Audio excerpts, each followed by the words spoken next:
Hello friends, welcome back to Janna's recipes. ഇന്നത്തെ വീഡിയോയിൽ wait കുറക്കണം എന്ന് ആഗ്രഹമുള്ളവർക്കും അല്ലെങ്കിൽ ഹെൽത്തി ആയിട്ട് ഫുഡ് കഴിക്കുന്നവർക്കൊക്കെ വേണ്ടിയിട്ട് ബ്രേക്ക്ഫാസ്റ്റ് ആയിട്ടോ അല്ലെങ്കിൽ ഡിന്നർ ആയിട്ടോ ഒക്കെ കഴിക്കാൻ പറ്റിയിട്ടുള്ള ഒരു ഹെൽത്തി ആയിട്ടുള്ള ഒരു രാഗി സ്മൂത്തി റെസിപ്പി ആയിട്ടാണ് വന്നിട്ടുള്ളത്. വളരെ ഈസി ആയിട്ട് ഉണ്ടാക്കാൻ പറ്റുന്ന നല്ല ടേസ്റ്റി ആയിട്ടുള്ള റെസിപ്പിയാണിത്. വീട്ടിൽ എപ്പോഴും ഉണ്ടാകുന്ന കുറഞ്ഞ ചേരുവകൾ വെച്ചിട്ട് നമുക്കിത് ഉണ്ടാക്കാനും പറ്റും. അപ്പോൾ നമുക്കിത് എങ്ങനെയാണ് ഉണ്ടാക്കുന്നതെന്ന് നോക്കാം. വീഡിയോ കണ്ടുകൊണ്ടിരിക്കുന്ന സമയത്ത് നിങ്ങൾക്ക് ഈ റെസിപ്പി ഇഷ്ടമാവുകയാണെന്നുണ്ടെങ്കിൽ ഒന്ന് ലൈക്ക് ചെയ്യാനും ചാനൽ ഇതുവരെ സബ്സ്ക്രൈബ് ചെയ്തിട്ടില്ലെങ്കിൽ ചാനൽ ഒന്ന് സബ്സ്ക്രൈബ് ചെയ്ത് സപ്പോർട്ട് ചെയ്യാനും ഫോളോ ചെയ്യാനും മറക്കരുത്. അപ്പോൾ ഈ എളുപ്പത്തിൽ ഉണ്ടാക്കാൻ പറ്റുന്ന രാഗി സ്മൂത്തി ഉണ്ടാക്കാനായിട്ട് ഞാനിവിടെ 2 ടേബിൾ സ്പൂൺ രാഗി പൊടിയാണ് എടുത്തിട്ടുള്ളത്. വറുത്ത പൊടിയാണെങ്കിൽ അതെടുക്കാം. ഞാനിപ്പോൾ എടുത്തിട്ടുള്ളത് വറുക്കാത്ത പൊടിയാണ്. ഇനി ഞാനിവിടെ 1 കപ്പ് വെള്ളം എടുത്തിട്ടുണ്ട്. അതിൽ നിന്നും കുറച്ച് വെള്ളം ഈ രാഗിപ്പൊടിയിലേക്ക് ഒഴിച്ചിട്ട് കട്ടയൊന്നുമില്ലാതെ നന്നായിട്ട് മിക്സ് ആക്കി എടുക്കാം ആദ്യം. അതിനുശേഷം ബാക്കിയുള്ള വെള്ളവും കൂടി ഒഴിച്ചു കൊടുക്കാം. മൊത്തം 1 കപ്പ് വെള്ളമാണ് എടുത്തിട്ടുള്ളത്.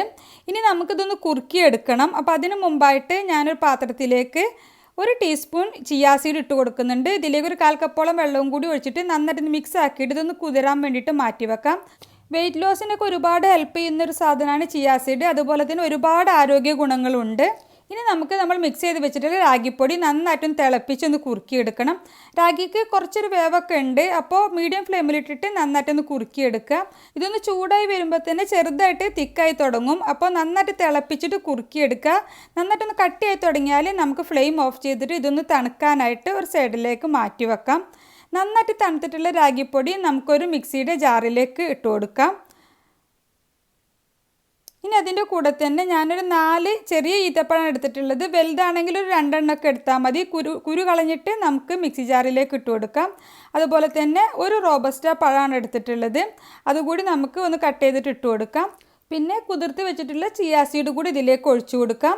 ഇനി നമുക്കിതിലേക്ക് പാലാണ് വേണ്ടത്. അപ്പോൾ 1 കപ്പ് പാല് നന്നായിട്ട് കാച്ചി എടുത്തിട്ട് ചൂടൊക്കെ ആറിയിട്ടുള്ളതാണ്. അതുകൂടി ഇതിലേക്ക് ഒഴിച്ചു കൊടുത്തിട്ട് നന്നായിട്ടൊന്ന് അടിച്ചെടുത്ത് കൊണ്ടുവരാം. പിന്നെ ഈ സ്മൂത്തിക്ക് ഒരുപാട് മധുരമൊന്നും ഉണ്ടാവില്ല. ചെറിയൊരു മധുരം മാത്രമേ ഉണ്ടാവുള്ളൂ. കൂടുതൽ മധുരം വേണമെന്നുള്ളവർക്ക് കുറച്ച് തേനൊക്കെ ചേർത്ത് കൊടുത്താൽ മതി. ഞാനിപ്പോൾ തേനൊന്നും ചേർത്തിട്ടില്ല. നന്നായിട്ട് അടിച്ചെടുത്തിട്ടുള്ള ഈ സ്മൂത്തി ഒരു സെർവിങ് ഗ്ലാസ്സിലേക്ക് ഒഴിച്ചു കൊടുക്കുകയാണ്. പിന്നെ ഈ ഒരു സൈസിലുള്ള 2 ഗ്ലാസ്സിനുള്ള സ്മൂത്തിയാണ് ഉണ്ടാവുക. അതായത് 2 പേർക്ക് കഴിക്കാനുള്ള സ്മൂത്തി ഉണ്ടാവും. അത്യാവശ്യം വലിയ ജ്യൂസ് ഗ്ലാസിൻ്റെ അളവാണ് പറയുന്നത്. പിന്നെ ഇത് സെർവ് ചെയ്യുന്നതിന് മുമ്പായിട്ട് ഇതിന് മുകളിലേക്ക് കുറച്ച് നട്ട്സ്, ഏതെങ്കിലും നമ്മളെ കയ്യിലുള്ള നട്ട്സ് ഇട്ട് കൊടുത്തിട്ട് ഒന്ന് ഗാർണിഷ് ചെയ്തിട്ട് സെർവ് ചെയ്യാം. ഞാനിപ്പോൾ കുറച്ച് വാൾനട്ട് കട്ട് ചെയ്തിട്ട് അതാണ് ഇട്ട് കൊടുത്തിട്ടുള്ളത്. നല്ല ടേസ്റ്റാണ്, നല്ല ക്രഞ്ചി ആയിട്ടിരിക്കും നമ്മളിത് മിക്സ് ചെയ്തിട്ട് കുടിക്കുന്ന സമയത്ത്. അപ്പോൾ ഒരുപാട് ആരോഗ്യ ഗുണങ്ങളുള്ള രാഗി വെച്ചിട്ട് നമുക്ക് രാവിലെ ആയാലും അല്ലെങ്കിൽ രാത്രിയിലായാലും വളരെ എളുപ്പത്തിൽ ഉണ്ടാക്കാൻ പറ്റിയിട്ടുള്ള ഒരു നല്ല ടേസ്റ്റി ആയിട്ടുള്ളൊരു സ്മൂത്തിയാണിത്. വയറിന് വളരെ ഫില്ലിംഗ് ആയിട്ട് തോന്നുന്ന, ഒരു ഗ്ലാസ് കുടിച്ചാൽ തന്നെ നല്ല ഫില്ലിംഗ് ആയിട്ടുള്ളൊരു സ്മൂത്തിയാണ്. അപ്പോൾ ഇതുവരെ ഇതുപോലെ ട്രൈ ചെയ്ത് നോക്കിയിട്ടില്ലെങ്കിൽ തീർച്ചയായിട്ടും ട്രൈ ചെയ്ത് നോക്കുക. വെയിറ്റ് ലോസ് നോക്കുന്നവർക്കായാലും അല്ലെങ്കിൽ ഹെൽത്തി ഡയറ്റൊക്കെ ഫോളോ ചെയ്യുന്നവർക്ക് രാത്രിയിലോ രാവിലെയൊക്കെ കുടിക്കാൻ പറ്റിയിട്ടുള്ള നല്ല ടേസ്റ്റി ആയിട്ടുള്ള സ്മൂത്തിയാണ്. ട്രൈ ചെയ്ത് നോക്കുക. എന്നിട്ട് നിങ്ങളുടെ അഭിപ്രായം കമൻ്റായിട്ട് അറിയിക്കുക. നിങ്ങൾക്ക് ഈ റെസിപ്പി ഇഷ്ടമായെങ്കിൽ ഒന്ന് ലൈക്ക് ചെയ്യാനും ചാനൽ ഇതുവരെ സബ്സ്ക്രൈബ് ചെയ്തിട്ടില്ലെങ്കിൽ ചാനലൊന്ന് സബ്സ്ക്രൈബ് ചെയ്ത് സപ്പോർട്ട് ചെയ്യാനും ഫോളോ ചെയ്യാനും മറക്കരുത്.